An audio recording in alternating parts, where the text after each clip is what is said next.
जैसे आप पाइथन में जाते हो, न्यू पाइथन 3 लिखते हो। अगर आपको देखना है कि पाइथन जो आपका इंस्टॉल्ड है, या कहना चाहिए जो जुपिटर नोटबुक इंस्टॉल्ड है वो कहाँ इंस्टॉल्ड है, ठीक है, ये देखना चाहते हो, ठीक है, क्योंकि आप जुपिटर नोटबुक के थ्रू आप प्रोग्राम को सेव करके और उसको सेंड करना चाहते हो। तो जुपिटर नोटबुक आपको सबसे पहले क्या देखना पड़ेगा कि उसकी करंट डायरेक्टरी कहाँ है, कहाँ आपका जो प्रोग्राम्स हैं वो सेव कहाँ हो रहे हैं, ठीक है। उसके लिए आपको कमांड लिखना होता है, that is PWD।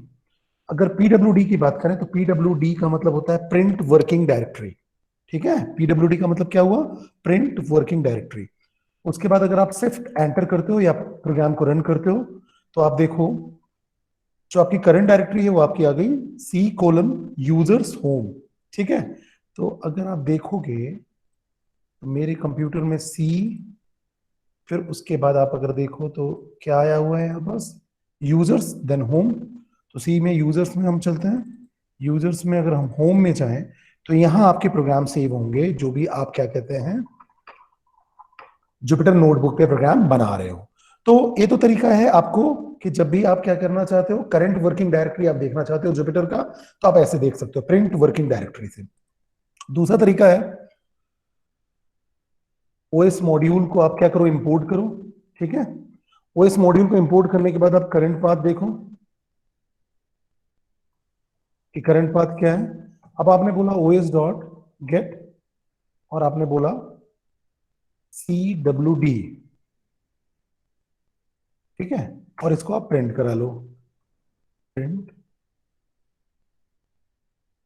Print underscore path, ठीक है। अब ये तो वेरिएबल है, इंपोर्ट ओएस किया आपने, अब आपने वेरिएबल लिया और आपने लिखा OS dot get CWD। Get CWD क्या है, फंक्शन है। गेट एक करता क्या है, करंट वर्किंग डायरेक्टरी आपको देगा प्रिंट करके, ठीक है। जैसे ही मैंने शिफ्ट एंटर किया तो देखो हमारा जो आउटपुट आ रहा है वो क्या आ रहा है, C:users home, ठीक है। तो इससे भी आप करंट वर्किंग डायरेक्टरी निकाल सकते हो। अब सपोज दैट मुझे ये सारे प्रोग्राम्स को सेव करना है, या मान लो मैंने कुछ और प्रोग्राम्स लिखा, A=2, फिर B=3, फिर मैंने बोला प्रिंट A+B, कुछ ऐसा, शिफ्ट एंटर। कुछ और भी हमने प्रोग्राम्स लिखे, A=3, B=9, print A multiplication B, enter. अब इस प्रोग्राम को मुझे सेव करके, या जितने भी हम मल्टीपल प्रोग्राम्स ले रहे हैं वो सारे के सारे प्रोग्राम्स को मुझे एक फाइल के अंदर सेव करना है। तो देखो दो तीन तरीके हैं जो मैं आपको बता रहा हूं। उससे पहले आपको क्या करना पड़ेगा, करंट डायरेक्टरी आपको देखनी पड़ेगी कि कहां आपका जुपिटर नोटबुक से जो भी आप प्रोग्राम्स को सेव कर रहे हो वो सेव हो कहां रहा है। तो उसके लिए तरीका मैंने आपको बता दिया, PWD, उससे मतलब क्या है, प्रिंट वर्किंग डायरेक्टरी, या ओएस के get current working directory function के थ्रू भी आप कर सकते हो ऐसा। जैसे मैंने बोला इंपोर्ट ओएस, फिर आपने बोला एक वेरिएबल ले लिया, उसमें OS dot gate current working directory लिया, अब आपने प्रिंट करा दिया करंट पाथ, तो ये आपका करंट पाथ आ गया, ठीक है। अब उसके बाद आपने फाइल के थ्रू इसको सेव किया, फाइल में गए, अब इसने आपने सेव किया सेव एज, और आपने नाम दे दिया फर्स्ट, ठीक है। अब आपने इसको सेव कर दिया, जो भी आपकी करंट वर्किंग डायरेक्टरी है वहां जाके ये सेव हो जाएगा। सेव कहां होगा, अगर मेरे लैपटॉप की बात करें तो C:users home के अंदर देखते हैं, मैंने नाम क्या दिया था, फर्स्ट। अब इसका जो नाम होगा वो आपका एक्सटेंशन जो होगा वो IPYNB पे सेव होगा, ठीक है, नोटबुक के फाइल। तो अगर आप देखो यहां सर्च करो तो फर्स्ट नाम का, ये देखो first.ipynb आपको फाइल मिल गया, जिसको आप यहां से डायरेक्टली ओपन कर सकते हो। डायरेक्टली कैसे ओपन करोगे, अगर आप यहां देखो तो अगर मुझे ओपन करना है तो आप जहां से पाइथन के नोटबुक को स्टार्ट करते हो, जहां से यहां आप न्यू में जाते हो, न्यू से पाइथन 3 में जाते हो, और जो भी आपका लोकल होस्ट का विंडो है जुपिटर का, ठीक है, वहां देखोगे तो वहां भी फर्स्ट IPYNB आ गया है।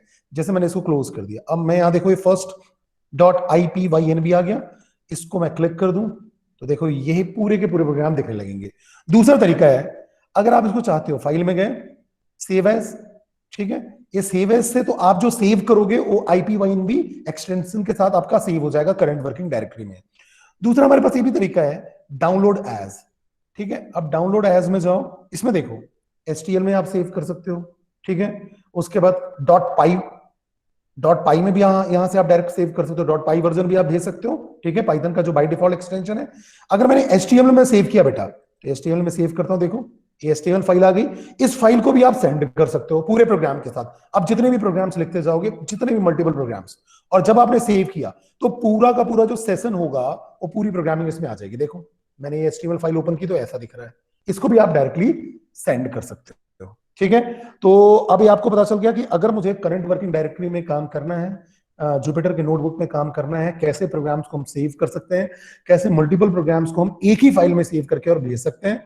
डिफरेंट ऑप्शंस हैं। अगर आप डाउनलोड में जाते हो तो डाउनलोड में आपको बहुत सारे ऑप्शन मिलते हैं, जिस भी फॉर्मेट में आप चाहें उसको सेव कर लें। Otherwise directly save as option से आप उसको सेव करेंगे तो करंट वर्किंग डायरेक्टरी में वो फाइल उसी नाम से मिल जाएगी with the extension IPYMB। Is that clear to all of you? Clear और नॉट?